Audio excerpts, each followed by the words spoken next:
Good morning. It's still morning. Yes, good morning, comic book fans. Welcome back to Comics in 5 Minutes. I am your ever-loving host, Shorty. And I could just see several comments already, people jumping ahead of me on this one. Yes, I'm reviewing Gamma Flight. Before I get into that, I have to apologize. Yesterday's video is no longer up. Basically, due to just an idiotic mistake on my part, I attributed something to the creator that wasn't theirs. And I spoke about it at length because I'd made a ridiculous error. I was considering redoing it and putting a new one out, but this morning I've had a surprisingly busy day, and this was supposed to be done 45 minutes ago. So it's kind of how busy I've been. I've just grabbed 5 minutes now. So I do apologize if people had a look at that review and was like, yes, let's see what's going on, clicked on it, and it went to a dead link. If you're here now thinking, well, what else is going on? I want to tell you that vinyl is amazing. It's brilliant artwork, a great story. It uses violence and suspense and pacing to brilliant effect and should generally be checked out. But that's not why we're here today. Today, we're here for Gamma Flight, a spin-off from Al Ewing's rather wonderful Immortal Hulk, which sadly I'm a little bit behind on. I think the stuff I'm reading in Gamma Flight is around about the point when I stopped reading Immortal Hulk, or at least not too far after it. So a lot of the stuff I'm seeing makes certain sense. Not all of it, though.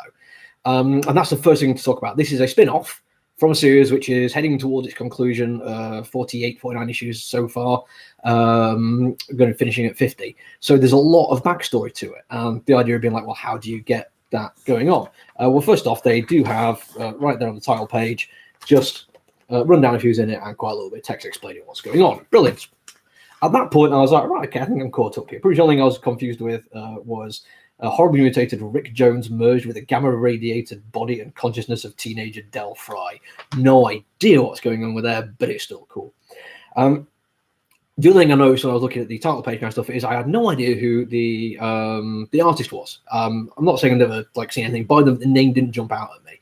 And it meant I was looking at the art a little bit critically to be like, well, okay, why have they put this person on? I don't know who they are. They're not Smooths, coming from Immortal Hulk.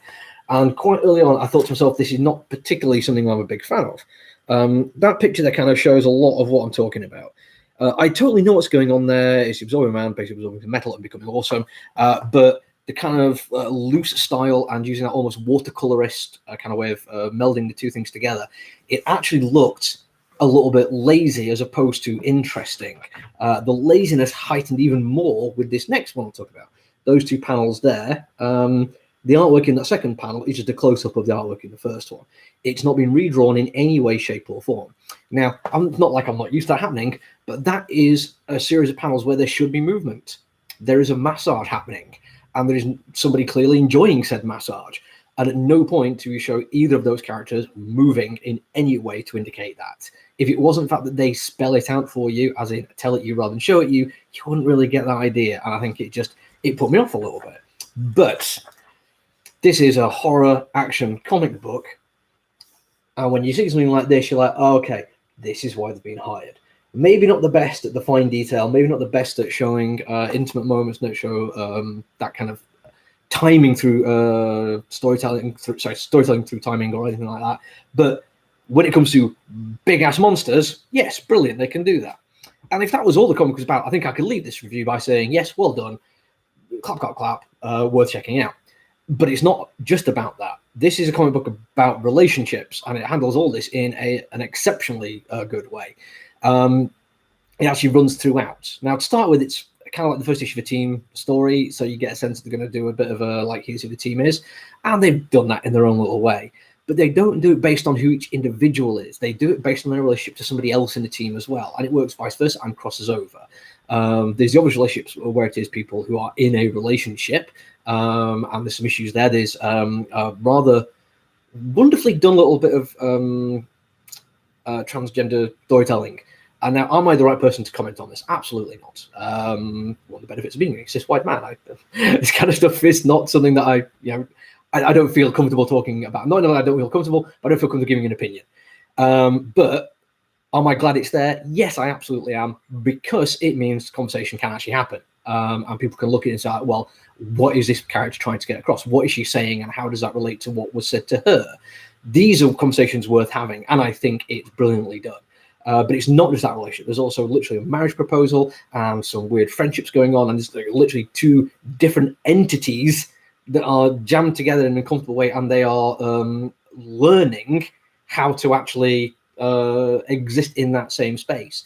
And that's what the issue 1 is about. It's actually about the entire team learning how to work in that space, because they don't actually start as a team. They start as a bunch of people on the run and then decide, for no other reason than they might as well, to carry on being Gamma-Flight and don the outfits again and go and fight things and try and save the day. I've just realised I've got Crystal Fraser, co-writer, trans, and insects and okay, cool. I wasn't saying it wasn't valid. I'm just saying my opinion on it might not be valid, which I think anyone's going to argue with that. But I'll say it's handled well, and I think it definitely is worth saying, and it's worth having a conversation about. All of the relationships are, though, because there's also just friendships and more what most people consider to be standard romantic relationships. And also relationships where people don't get on very well. There is friction and people pushing up against each other. And there's a level of joke where it's like, if it's with your friend, it's banter. If it's with a stranger, it's an insult. And how that plays off with people who have been thrust together in a situation they're not particularly comfortable. And this isn't just sitting around a table discussing things as the first half of the comic book. It's also in action when people are fighting against each other. Well, not against each other in the group, but against other people. And how this plays out. All in all, it's better than I thought it had any right to be. And this is saying written by Al Ewing on the banner, and I'm a big fan of him.